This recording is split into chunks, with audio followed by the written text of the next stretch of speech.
Did you know that 50% of customers have switched brands or retailers after just one negative customer experience? I think this makes perfect sense because I've actually lived it. One day a woman came into our store looking for mosquito repellent, and I gladly brought her back to the aisle, and we were looking at the options, and she quickly turned to me and said, "Why are you $3 more than the other guy?" And I was like, well, I don't know, maybe they're having a sale. Well, maybe you should know, don't you work here? Well, yeah, I'm sorry, I don't make their prices. Well, don't you know, I wanted to shop local, so I wanted to come to your store. Well, I'm sorry, ma'am, I don't understand. Well, you should, I can't believe that you're higher priced. And I'm sorry, but unfortunately, I lost it. I turned to her and said, "If you don't like our prices, then why didn't you just go to the other guy?" And I stormed off. So that was not an exceptional customer experience. Surprisingly, she actually went up to the register with a mosquito repellent, and I felt really bad. And so I went over and I did apologize and said, "I'm sorry, my response was inappropriate." And she said, "Sorry, you should be." She grabbed her piece and she walked out. We never saw her again. Well, except for the next day when she actually returned the item. Negative customer experiences affect our businesses, right? So we realized that we needed to make some changes. And we decided that we were going to do a customer survey. We needed to better understand what our customers needed from us, why they were and weren't shopping with us. And so many of you know we ended up remodeling our store, but before we remodeled our store, we wanted to better understand our customers' perspective. We had to hear some really hard things. That feedback was very important, but it was also hard to hear. We heard, "Your store's dated. You're not very welcoming. Your prices are too high. It's hard to get into your location." That was really hard to hear, but it was actually feedback that helped us move forward. The good thing is we also heard some things that were on the positive side. We love that you're family owned. We love that you're local. We love there's always somebody here to help me. That sent us on a trajectory on remodeling and changing the way that we helped our customer and the way we did our store and remodeled our store. So today, my focus is not just on retail. When we are talking about customer experiences, this actually affects anyone who's trying to build exceptional customer experiences and are interacting with a customer. That could be the city, it could be a church group, it could be a nonprofit. Any leader who is building customer relationships, this is a talk that is relevant and it applies to you. So when we decided to remodel our store, we created what I call the first choice framework. And the first choice framework involves you. You are the experience architect. It also involves your team. Your team is the front lines. And then it involves your customer, who we want to be your Raving fans, right? So it all starts with you. You are the leader and you are the experience architect. You're the one who helps facilitate and set the tone for an exceptional customer experience. So all of you have a sheet, and I want you, it's called the Raving Fan Plan, and I want you to just take a moment and think about a business that you love. What is it about that business that makes you want to come back again and again? So just take a moment and think about a business that you love. And what is it about that business that you love? So now I want you on your sheet here, how do you want your customer to feel when they're interacting with your business? I want you to take a moment and think about your experience of the business that you love, and then how you envision your customer interacting with your business. Are those the same? Are those the same experiences? Do you know if your customer is having that same experience? So for us, when we were remodeling our store, we realized that we had gotten into autopilot. And so we had grown into what I call a fixed mindset. And a fixed mindset says, this is how we've always done it. We've already tried that. If it's not broke, don't fix it. Well, these are Precious Moments mugs. How many of you are familiar with the Precious Moments mugs? So we carried Precious Moments mugs, and this for us was a fixed mindset, because when we purchased our merchandise, we actually owned the merchandise that we purchased. It wasn't just the Precious Moments mugs. There were other areas where we realized that we had grown into a fixed mindset. We thought that if we kept the merchandise long enough, somebody would just buy it. And these Precious Moments mugs sat in the back corner of our store for a very long time. And as we started to look around, we realized that there were other areas where we had a fixed mindset. And so we knew that we needed to start making some changes. So we ended up, when we were remodeling the store, we had a big garage sale, and we sold some of those merch items, and then the stuff that didn't sell, we ended up donating. We moved into what I call a growth mindset, asking what is best for the customer.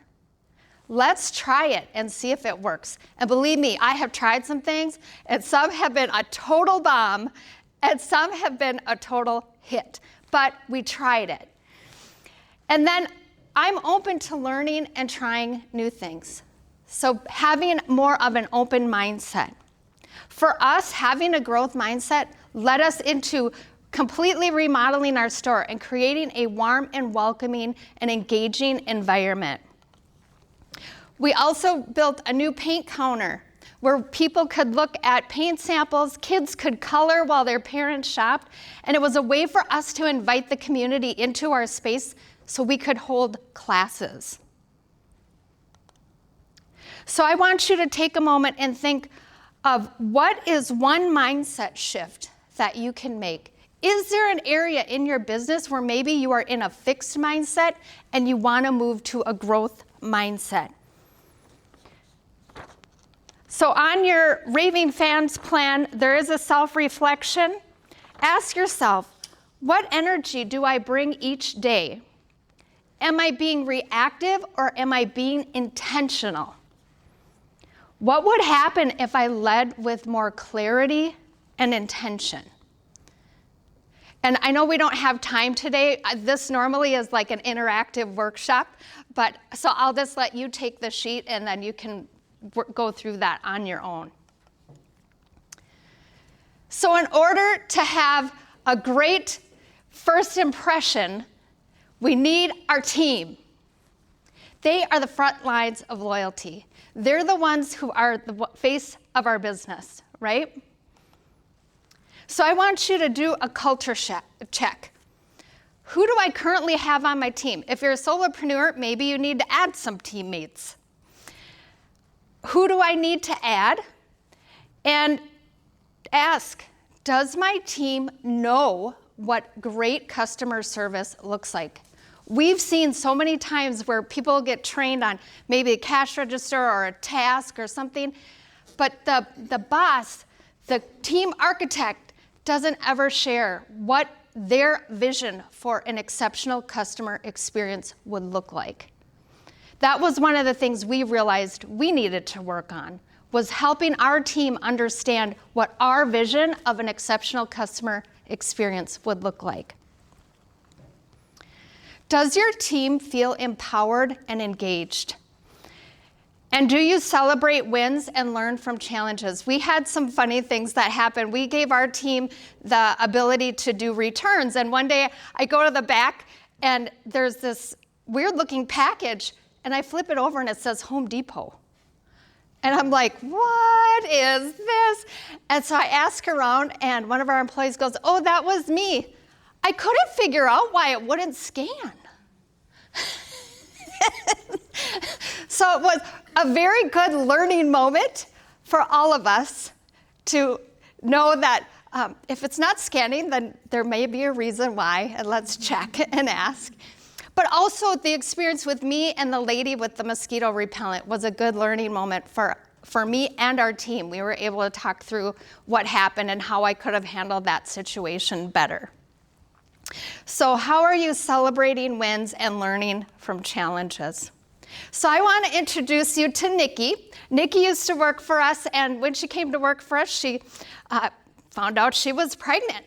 And after she gave birth to the baby, she really wanted to continue working, but she was struggling with daycare and getting to work on time and those kinds of things. And so we met as a family, and we said, what can we do to help Nikki? Well, Tracy, when he was a month old, his parents bought the hardware store, and he actually had a playpen in the store. And so he would come to work. And so what we decided is we invited Nikki to be able to bring little Edmund here to work with her so she could show up for work and make her shifts.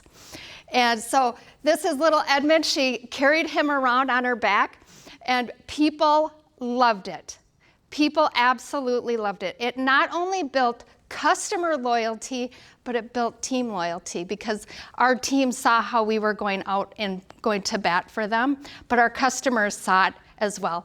And I understand that most business owners cannot allow their employees to bring their children to work, but what is one thing or something that is out of the box that you can do to show up for your employees and to build that team loyalty and to also build customer loyalty as they see how you're meeting the needs of your team? So what is one action that you can take to either elevate or train your team that builds an exceptional customer experience?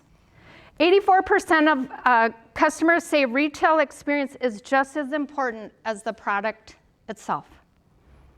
We want to go from transaction to transformation, and so we want to make sure that we are making sure our customers are our raving fans. One of the things to ask is, what is my customer's online experience? So we used to follow an ice cream store online, and they were amazing. They had the best ice cream treats. Their social media was like stellar. We just absolutely loved it. So one day we were going to actually go. We wanted to give them money. We were going to go there, go on the social media site, no hours, no location, no phone number. So then we go to Google. They don't have a Google page, a web page. We had no way to get to their business, and we had no idea where they were. That was not an exceptional customer experience because we never made it. We were ready to pay money, and they had paid so much money into having this dynamic social media, but there was no way for us to get. Good thing they have changed that since. So one of the things to think about is, what is my customer's online experience? Do I have my Google page or site listing? Do you own that? Do you have your hours, your location? Does your social media, your website, all of those things, do they all match? And are they all consistent? The other thing with the online experience is when you're thinking about posting on social media, what is that experience? Are you creating personal connections? Like posting, celebrating team birthdays. Maybe it's a customer's dog, like your experience, you're gonna be having a dog menu now, which is so exciting. Or posting about community events.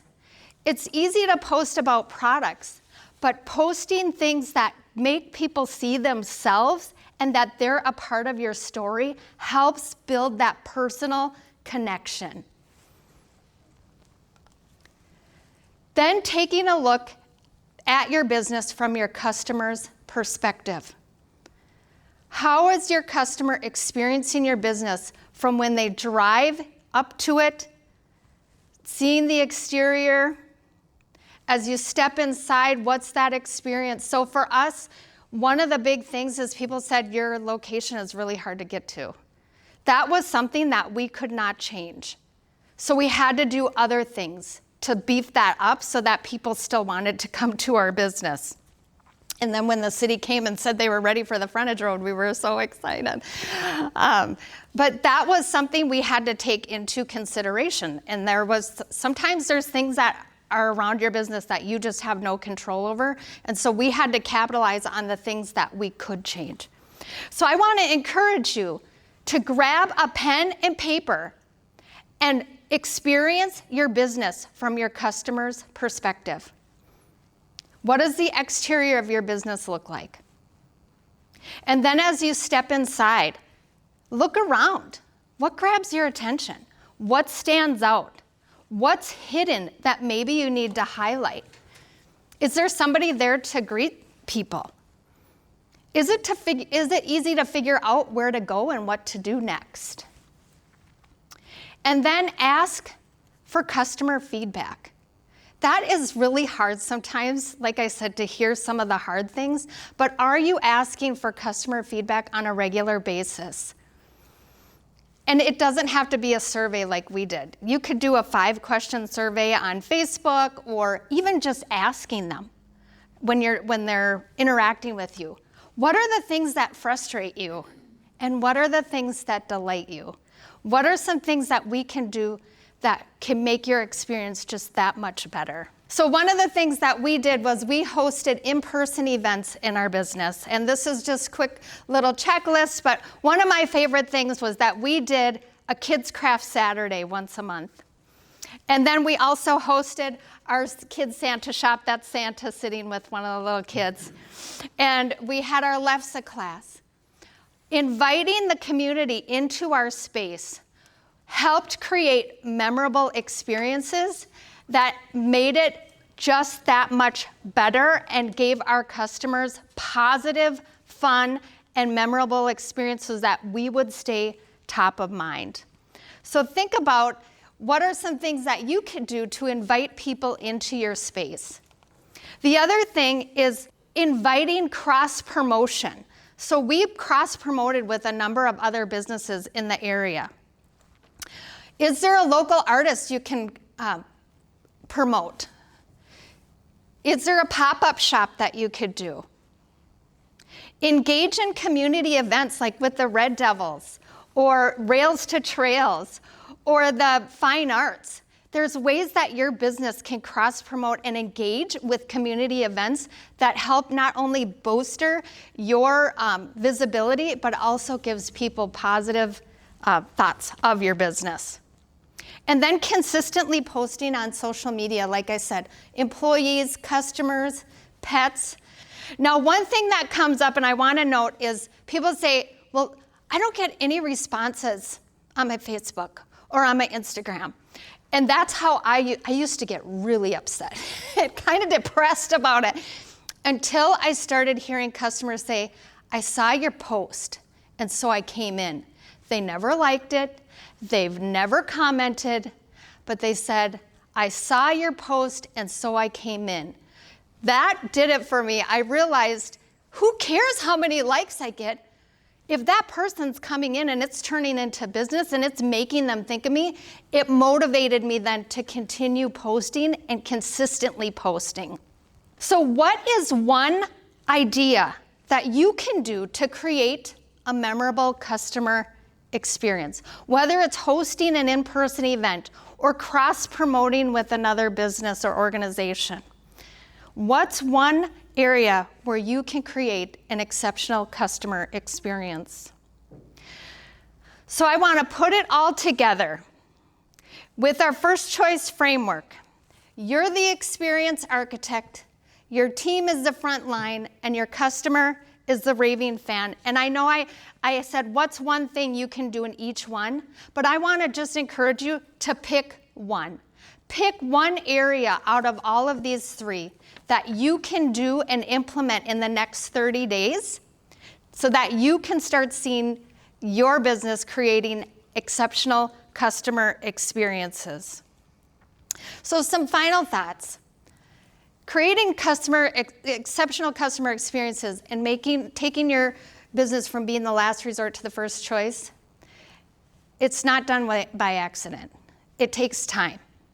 It takes consistency, and you build it with one decision and one conversation and one experience at a time. Thank you so much for listening. I'm Deborah Everson, and I do have a QR code here for our free five proven steps to exceptional customer experience, and this is how you can connect with me.